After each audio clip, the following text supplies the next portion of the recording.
चलिए तो सवाल नंबर 8 लेके हाजिर हो रहे हैं। आप लोग देखते रहिए, मस्त रहिए, खुश रहिए। सवाल नंबर 8 में नज़र लगाते हैं। अच्छा, यही सवाल एकदम सेम टू सेम पॉलिटेक्निक में दिया था। इस सवाल को थोड़ा सा आप लोग भी देख लीजिएगा, बहुत छोटा सा है। लिखा है इसमें, वायु के सापेक्ष कांच एवं जल का अपवर्तनांक क्रमशः 3/2 एवं 4/3 है। करा जल के सापेक्ष कांच का अपवर्तनांक ज्ञात कीजिए। तो ध्यान समझना, पहले थोड़ा सा एक चीज आपको बताना चाहते हैं। जो अपवर्तनांक होता है उसको हम लोग यन से प्रदर्शित करते हैं। अपवर्तनांक को यन से प्रदर्शित करते हैं। अगर कभी एक सूत्र होता है दोस्तों 1n2, इसका मतलब होता है पहले माध्यम को दूसरे माध्यम का सापेक्ष अपवर्तनांक करते हैं। तो इसका होता है n2 और बटे में n1 होता है।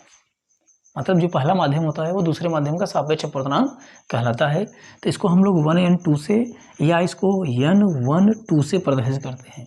ये और ये दोनों एक ही चीज होते हैं। आई बात समझ में? चलिए अब इस सवाल पे ध्यान देते हैं।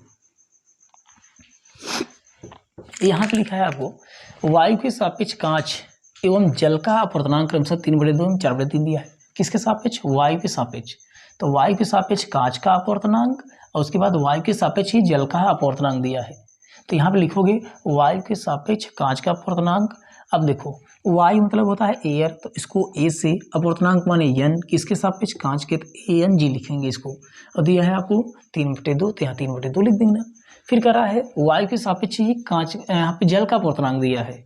तो वायु के सापेक्ष जल का अपवर्तनांक, तो वायु माने ए, अपवर्तनांक माने यन और जल मतलब हो गया W। तो ANW का मान दे दिया है 4/3। अब कह रहा है जल के सापेक्ष कांच का निकालना है।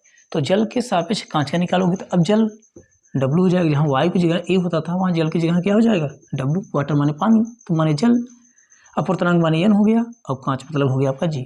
तो WNG निकालना है, माने जल के सापेक्ष कांच का अपवर्तनांक। तो करते हैं क्या, जैसे होता है आपका 1n2 बराबर होता है n2 बटे में n1। तो ऐसे यहाँ पे भी आपका लगेगा दोस्तों। यहाँ हो जाएगा आपका जल के सापेक्ष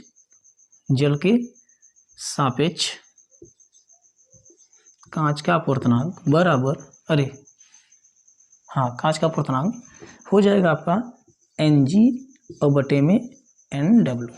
अब हम चाहे तो इसका A यहाँ पे लगा सकते हैं और चाहे तो मत लगाओ, तभी कोई दिक्कत नहीं है।